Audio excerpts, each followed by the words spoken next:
We are at a wheat farm in Sharjah, which is preparing to welcome its first harvest. What used to be a desert in Maleha has transformed into a green oasis within months. As you can see, the farm is huge. It covers 400 hectares, which is about the size of 500 football pitches.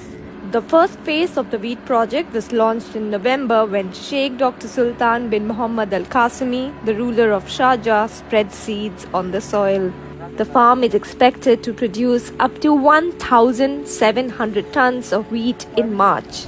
We are expecting the harvesting date to be near 15 to 20 March. The wheat will be going to the local market here in Sharjah and UAE. We are expecting that the products will be available in market during maybe next May or June.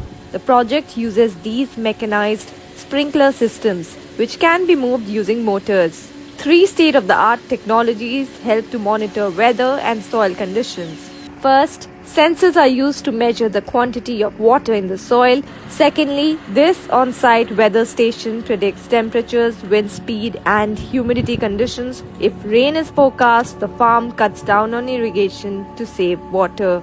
And third, satellite technology is used to monitor the fields and check the state of crops.